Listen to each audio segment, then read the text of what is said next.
Mama isi takuona Yesu. Akwenda ere mkwasho. Takwenda mama isi takuona. Naita zvakanaka nawe kuzombundu uno. Ichokwadi. Ita mwana wangu. Iti mama ndichakufonera. Ndichakufonera itasvika ndozoona kuti toita zvimwe. Zvakanaka. Alright, mai guru takuenda isi. Maidi. Murumu mazopinda ere murumu mama karara.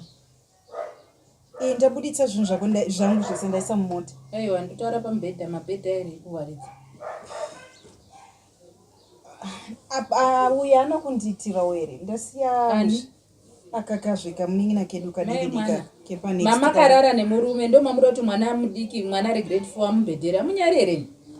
Imi kaimoni mimika tsika yenya munoita kumba kwenyu uko kanepana pangachitosiyani. Ndizvezvi ndakatopika so mungasiya mepi kusiya mepi kudayo pamashitsi.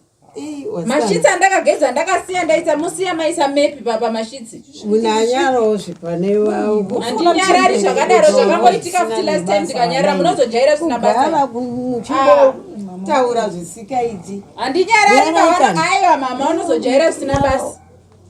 Mari ngaitire mari dzawo kuhararo kwete panapa mari dzawo ndedzenyu ndina basa nemari dzenyu makamona chinobera taura ere naisisi uri izvo mama vaenda asivaziya baba imimi pamazvita pasho imimi pamasumuka pamamuka sho mungangoti kuri kuti kwatobuda kwatofeka kuti asitasimuka maiguru chanditi munyaya maiguru munotorana neumwe wenyu moenda pasaidi imimi pamanga muri 2 madinotsurana muri 2 zvama imi pamamuchita zvenyu zviro muchisiya mepi mamusingaoni masiya mepi maiguru itangefanika tine daka komana matadzangotorana neumwe wenyu moenda paseri motaurana kuti ndina daka demi uno inokashata izvo zvimakuti mwana ari grade 4 ndiyo adati amuwaridzire pamara munyari makaita sei amunyari makaita sei azvimbonetsi ungadai wanditaurira nenzira yakanaka azvimbonetsi ndaitsvaga kana mai vanondiwachira because time handisina ndichikutaura nenzi izvezvi zvidana ndisina kupinda kunocheka ndimatooneka ndasara ndichiona ndondo enda simuka izvezvi imi makangosiyana nemukadzi wangu mungatadze inini ndoba ndakambo imika imi regai musada kunditaure zvakawanda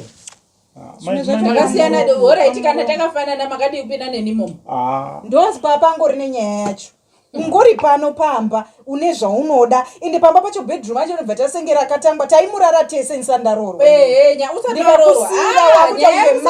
basa ukatokura nayo saka handinayo mari yacho yekubhadhara munhu saka ndinoda kubhadhara fine unoda kubhadhara munhu wadinozvita makuseni atogezwa I didn't check it kuti maybe pane zvakaitika andinombozvitarisa vanhu imika musadondononga dzinombozvicheka makutaura hangu inini maiguru ina handichadzizichi chipedzera naine neumwe wenyu inini handingadzikwanise apangorina bebe apana zvanombopedzera naye ndinotokwira mota tichienda ndinonoputsa mota maiwe amendi ndinoteerana ndinokunyadzisa ifuti mama handitauri kuda vari kuya pamota ndopamunoona kuti hanokwana muda kujaira kusina basa ife apamborina ndudedza kubatira ka life kasina basa rese kuda kubatira ka life keumari yenyu pamusoro ndudedza maipesha varwawa ari kusara chiwawa gava atowacha izvezvi usiyana ndakufonera maipesha wawacha ndisari chigeza mamepe enyu bai manzwa inini maidini andigezi tsina dzenyu baba mukuru mazvinzwa mari dzenyu munoitira kuharare kwete pano zvaita kunge nyaya isingabviri itori nyaya isingabviri ende mama utosumuka kwaita kutonyara zvinonyadzisa ungadai wanditora totaura nyaya pasawabizi kuzvitaura pakazara vanhu makazvita futi